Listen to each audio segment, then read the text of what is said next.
In the shadows of ancient Egypt and the echoes of forgotten knowledge lies a book that has intrigued seekers, spiritualists, and thinkers for over a century. The Kybalion, released in 1908 by the enigmatic three initiates, is a compact black volume that claims to reveal the hidden teachings of Hermes Trismegistus, a mythical figure recognized as the progenitor of alchemy, astrology, and all esoteric wisdom. But what does the Kybalion really represent? What is its origin? And how can its 7 hermetic principles transform your spiritual journey? This is the full account, a journey through mystery, truth, and ancestral power. The Kybalion is a text shrouded in enigma. Its cover lacks flashy adornments, presenting only a sober title and a mysterious authorship, the three initiates. But who were these initiates, and why did they choose to keep their identities a secret? At the beginning of the 20th century, amidst a cultural renaissance encompassing spiritualism, Eastern mysticism, and the revival of secret societies in the West, this book emerged as a whisper from the past. While it was officially launched in 1908, the ideas it presents seem timeless, as if resonating from millennia past, arising from the sands of ancient Egypt, the minds of Greek philosophers, and the hearts of mystics throughout the ages. At first glance, it might seem just another esoteric text in a period saturated with occultism, but there was a distinctive element to it. It communicated with a disarming clarity. It did not require blind faith, but instead presented laws, principles of reality that could be experienced in the personal life of anyone who read them. As readers explored the origins of the text, a name began to surface: William Walker Atkinson, a former lawyer who became a spiritual teacher and prolific author. Atkinson had shared a wide range of works on topics such as the power of thought, mental energy, yoga, and personal magnetism. Thus, scholars and spiritual seekers began to draw connections between his writing style and the text of the Kybalion. The tone, structure, and even some expressions seemed to bear his imprint. However, Atkinson never publicly claimed authorship of the book. No one did. The mystery remains, perhaps intentionally so. But what could drive someone like Atkinson, or even a group of like-minded individuals, to conceal their identity behind a mystical pseudonym? Some suggest it was a marketing strategy designed to create an air of intrigue and enhance the mystique surrounding the book, while others believe that the anonymity was an expression of spiritual humility, a means to dissolve the ego of the teaching and let the ideas stand alone. In the hermetic tradition, where it said that knowledge is only granted to those who are prepared, the authors may have thought that hiding their names would reinforce the idea that truth does not come from personalities, but from what transcends them. Beyond the mystery of its origins, the book presents itself as a contemporary interpretation of Hermetic philosophy, a tradition rooted in ancient Egypt. This brings us to the central figure of the narrative, Hermes Trismegistus. To explore the Kybalion, it's essential to understand the legend of Hermes Trismegistus.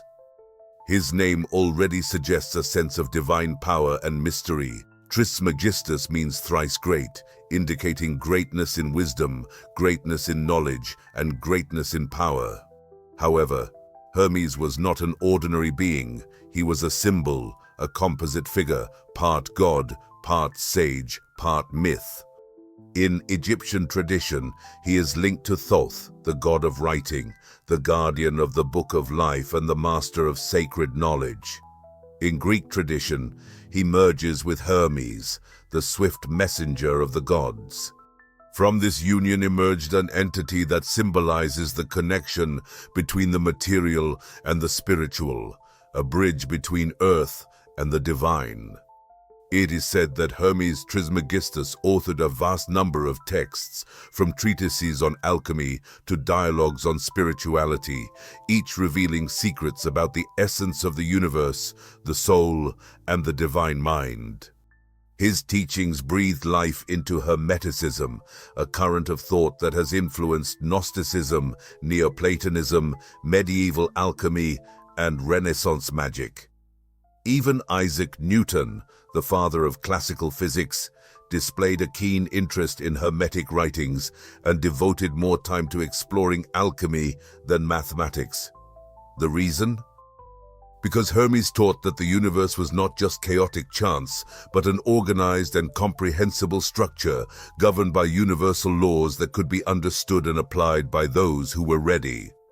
In the Kybalion, Hermes Trismegistus is not depicted as a historical figure worthy of worship, but as a spiritual archetype, the ideal teacher, the embodiment of transcendental wisdom.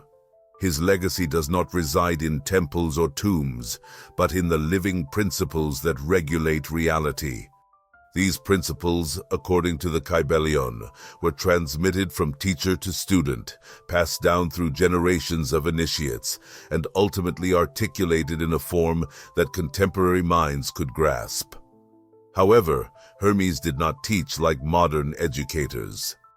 He shared knowledge through symbols, paradoxes, and riddles, tools designed not to inform, but to awaken. His teachings were encoded, not with the intention to confuse, but to protect. In the Hermetic tradition, knowledge is considered power, and power in the hands of the reckless can become destructive. For this reason, secrecy is a recurring theme in Hermetic texts. Not everyone is ready to face the truth, and not all truths can be expressed directly. The Kybalion, then, is not just a book, it is a key that opens the doors to ancestral truths that are both cosmic and intimate. It invites the reader to perceive reality not as a mere series of random events, but as a living organism, a sacred pattern governed by spiritual laws. And those laws, the 7 Hermetic principles, are what the next chapter reveals. The core of the Kybalion lies in the exposition of 7 Hermetic principles, timeless laws that, according to the text, govern the entire universe. These are not merely philosophical concepts or metaphysical assumptions. They are presented as essential truths woven into the very fabric of existence. According to the Hermetic tradition, understanding these principles means understanding the essence of reality itself. And living in accordance with them not only transforms perception, but also unlocks the door to conscious mastery of oneself and one's environment.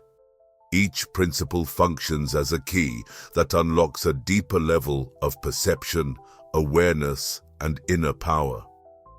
Next, we will delve into each of these principles, not as abstract theories, but as living truths that can be experienced.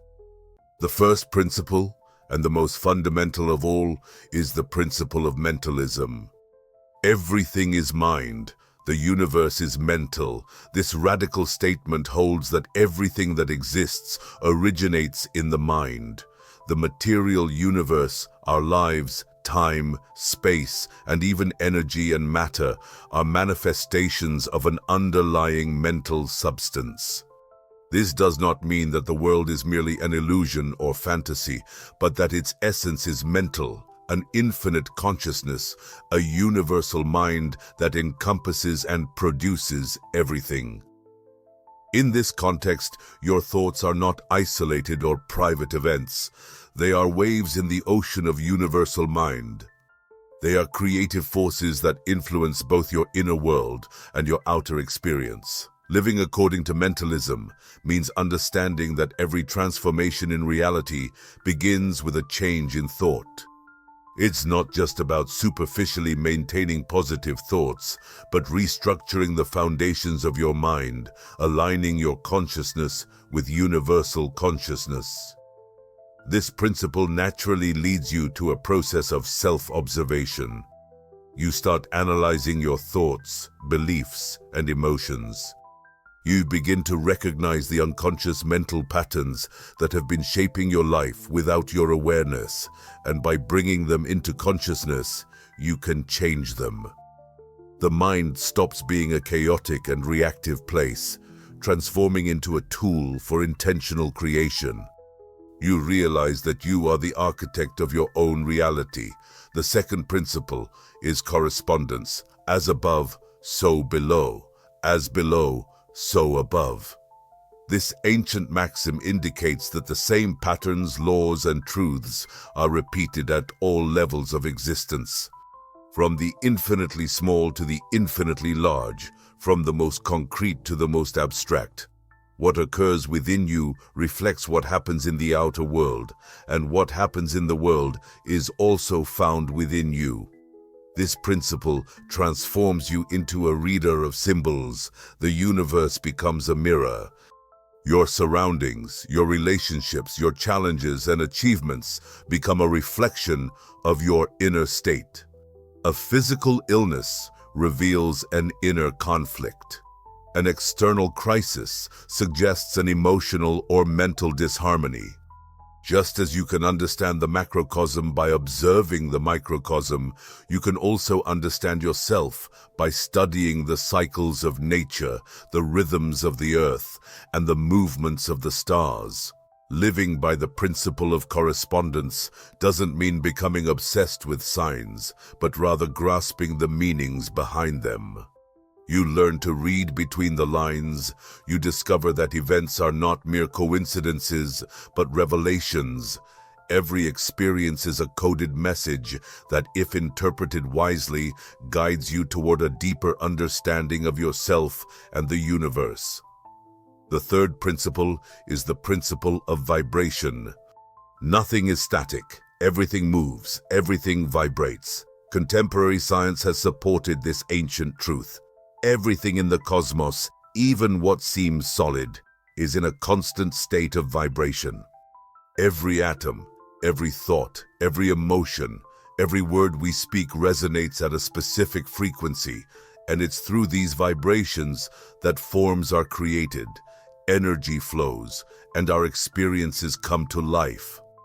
Understanding this completely transforms your relationship with reality. Your thoughts are no longer just abstract ideas, but frequencies that send signals to the universe. Your emotions are not just fleeting sensations, but energy fields that attract or repel circumstances. Fear, anger, and regret vibrate at low frequencies. Love, gratitude, and compassion vibrate at high frequencies, and the higher the frequency, the more harmonious your life experience becomes.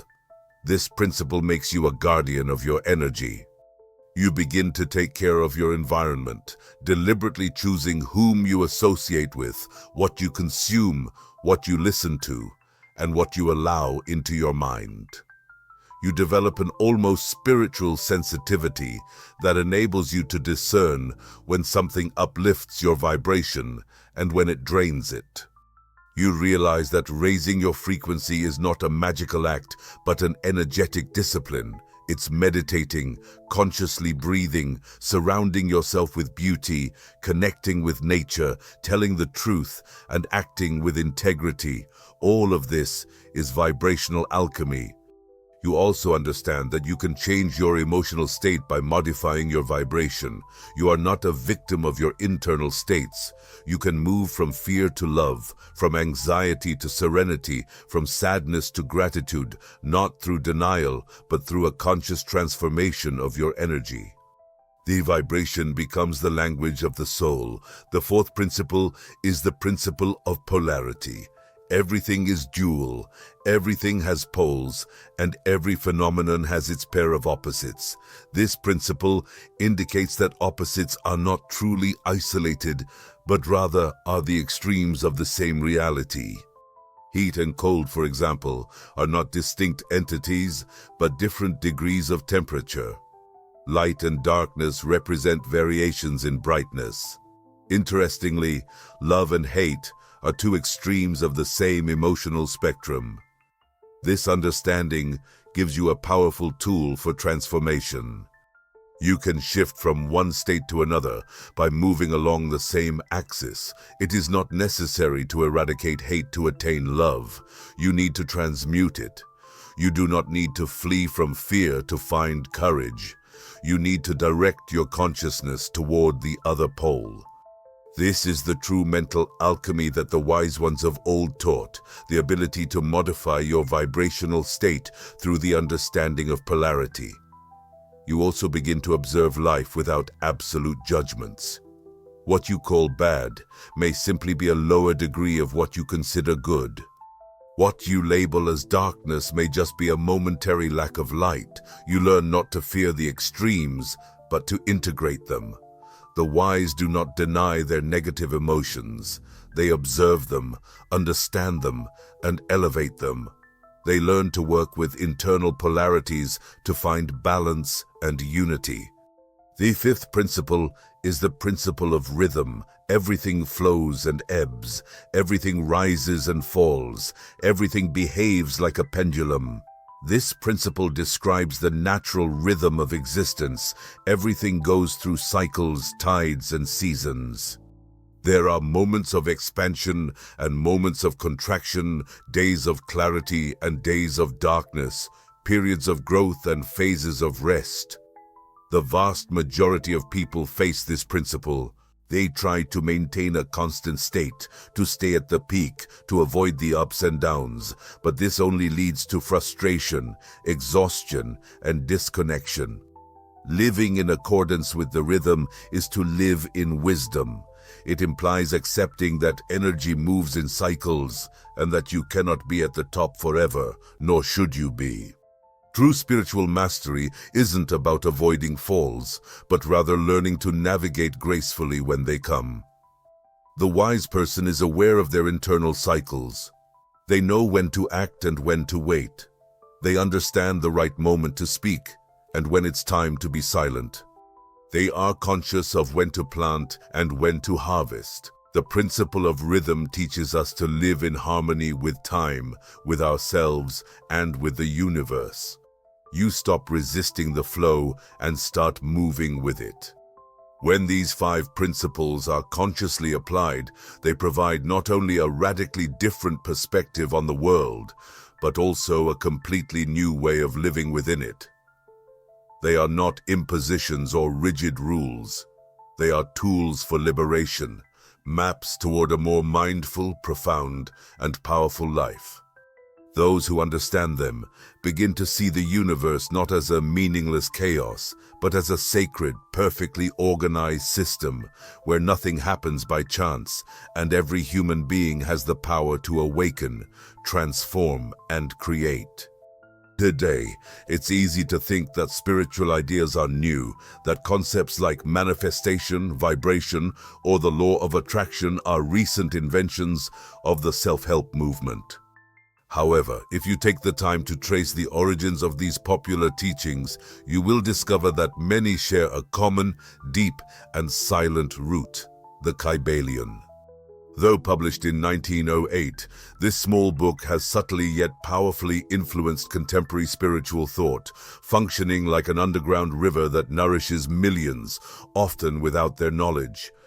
This hidden influence began with the New Thought movement, a spiritual current that gained prominence in the late 19th and early 20th centuries.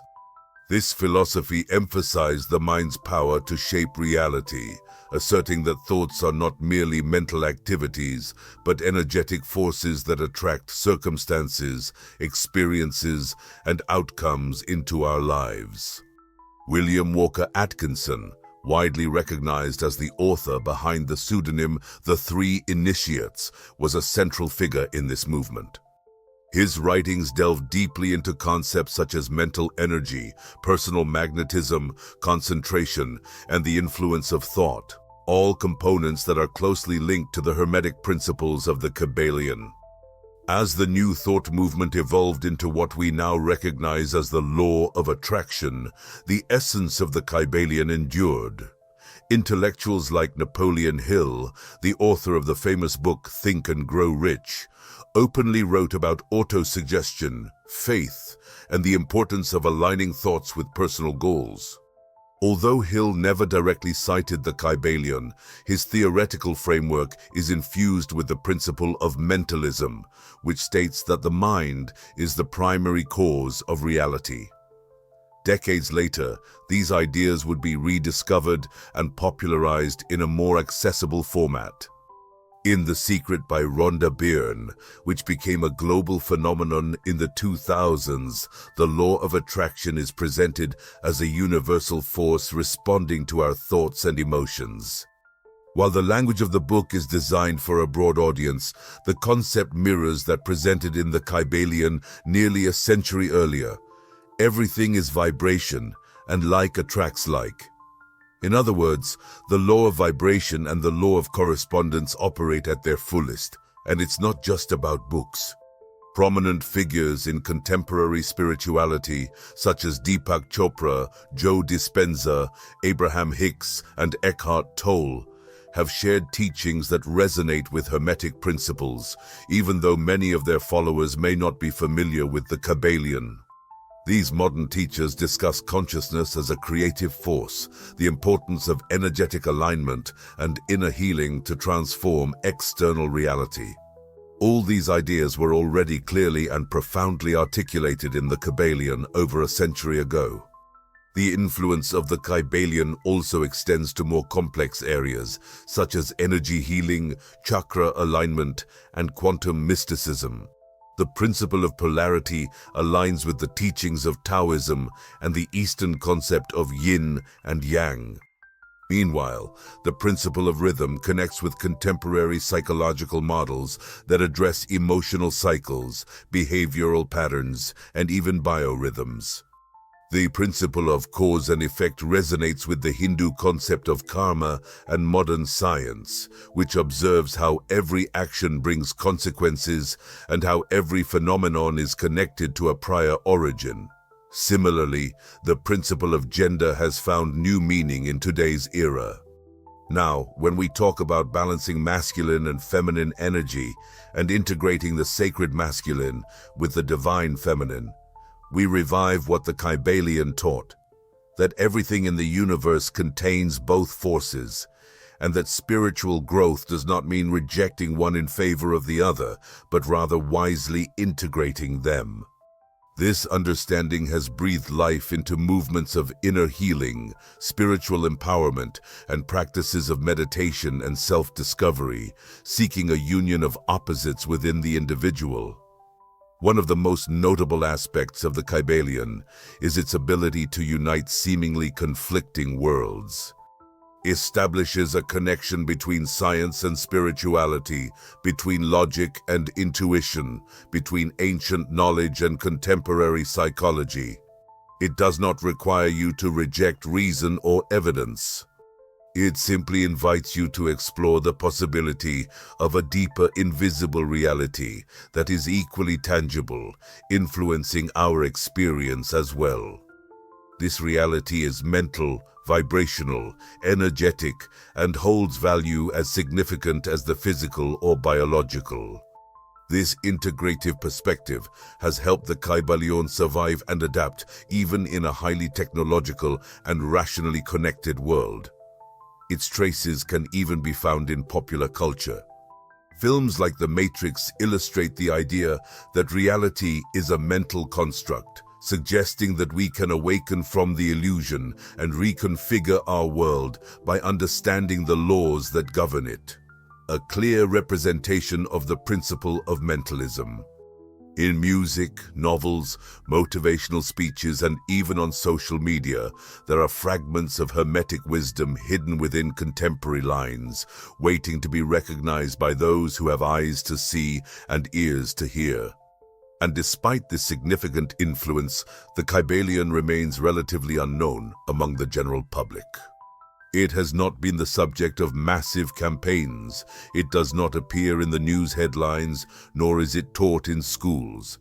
It fluctuates silently among spiritual seekers, occultists, modern alchemists, and those who believe that life holds deeper layers of meaning than what meets the eye.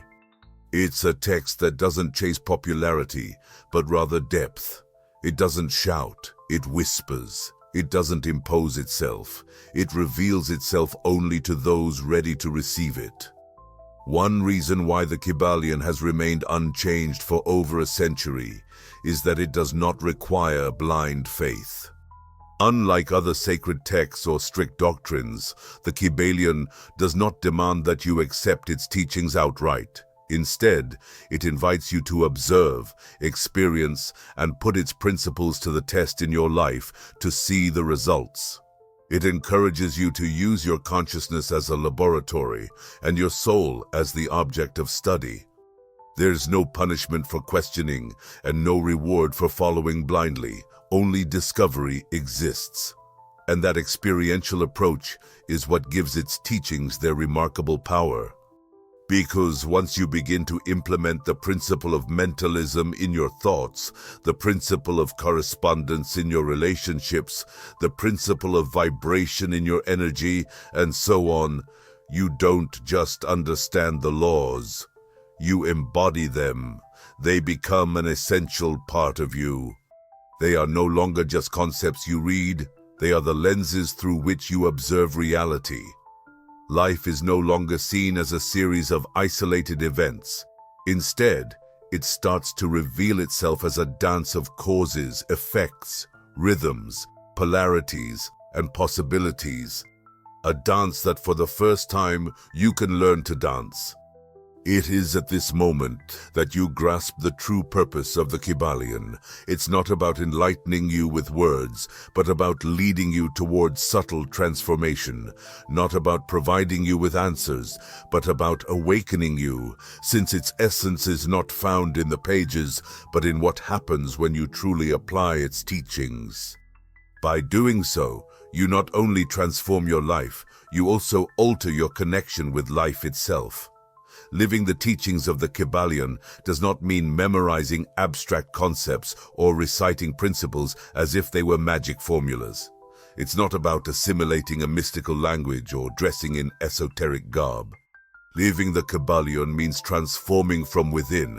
It's about integrating the principles that govern the universe into your daily life, allowing wisdom to transcend mere intellectual knowledge, becoming a way of being, observing, feeling, and acting.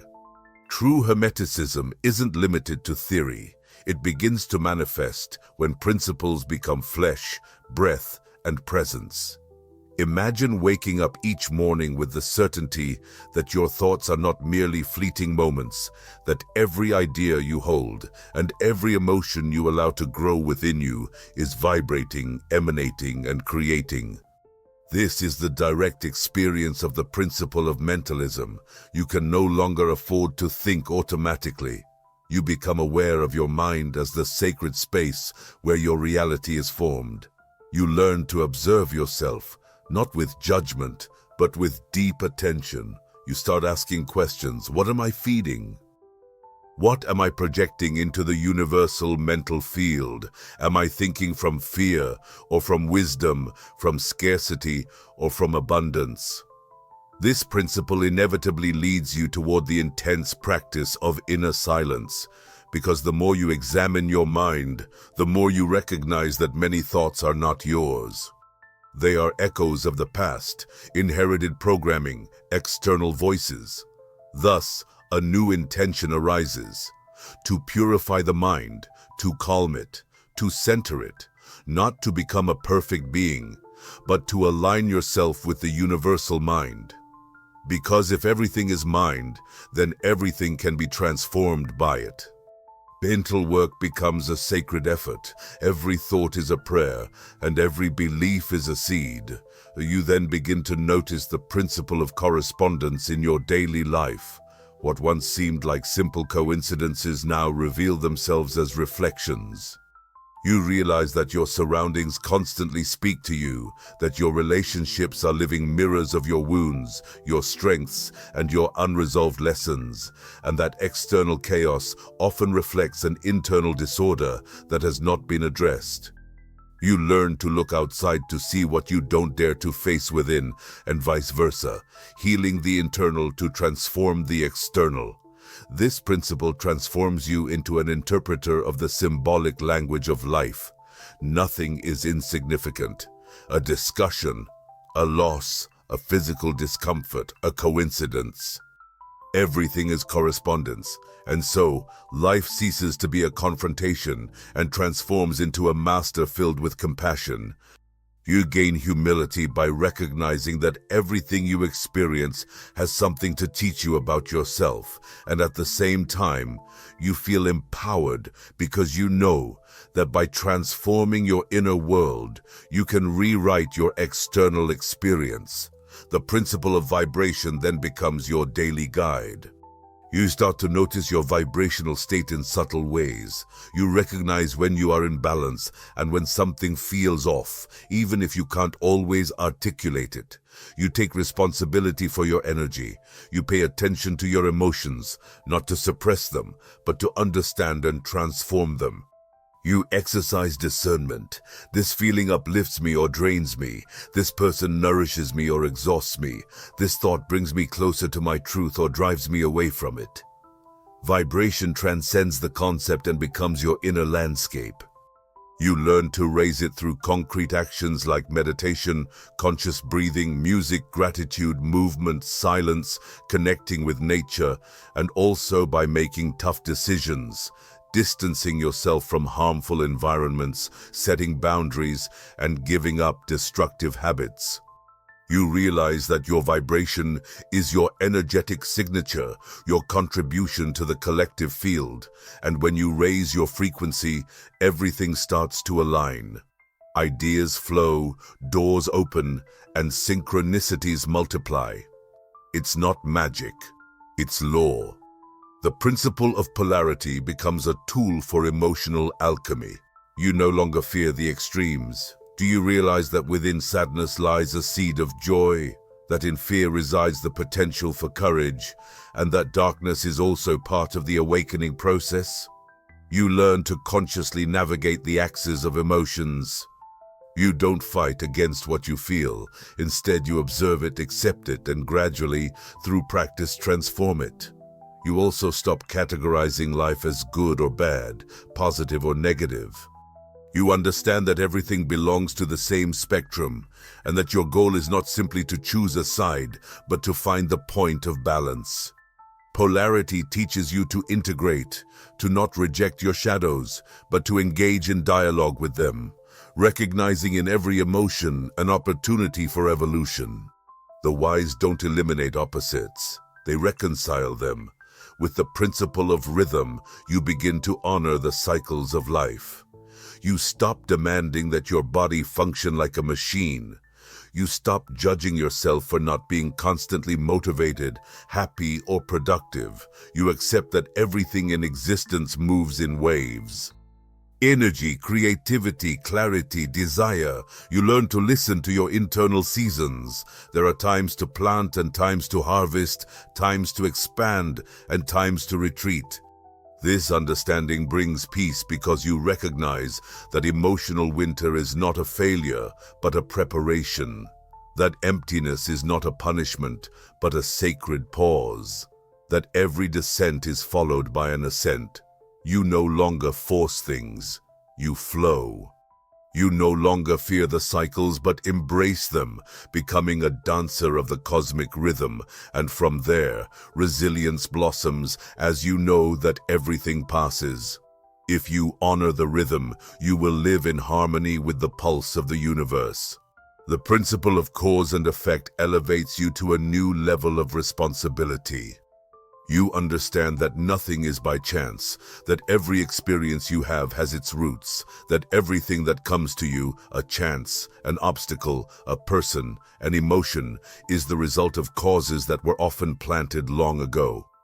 This does not make you guilty, but aware, because you also realize that by changing your actions, thoughts, and intentions, you plant new causes, and along with them, new effects. This principle frees you from the victim role. You no longer wait for others to change or for the world to rescue you. You transform into a creator. You start actions with intention, communicate with awareness, and think with a clear purpose. Every gesture carries meaning. Every decision becomes an offering to the future. And when you face challenging situations, instead of looking for someone to blame or fleeing, you ask yourself, what lesson can I draw from this? What potential is hidden behind this experience? What patterns do I need to break?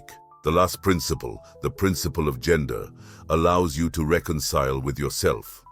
You realize that within you coexist two energies, the masculine, which is active, logical, and structuring, and the feminine, which is intuitive, receptive, and creative, and both are sacred. You free yourself from social roles and rigid identities. You give yourself the chance to feel and act, to embrace moments of silence, and to make conscious decisions. You create from tenderness and firmness. This principle refers not to biological gender, but to achieving internal balance. By integrating these energies, you become a whole being. Heal the wounds of disconnection and stop searching outside for what you think is missing. Recognize that everything you truly need resides within you. From that place of unity, you can create with strength and sensitivity, lead with compassion, love with healthy boundaries, and live without breaking. Living the Kybalion isn't about reaching a destination, but about the journey and a daily commitment. Sometimes you'll forget this, and at times you may stumble. But the principles will always be there, like silent beacons. They don't demand perfection. They only ask for presence, attention, and courage. And when you truly embrace them, you don't just understand them. Something subtle yet profound happens. Life transforms, chaos finds order, and suffering loses its grip. You begin to see patterns where there was once confusion. The universe no longer feels alien. It becomes an ally, a reflection, a sacred playground. Because the Kybalion is not a book that closes once you've finished reading it. It's a living teaching, a key that opens invisible doors, a map to your forgotten power. And when you integrate it, you not only awaken, but also remember who you are and everything you have always been. Number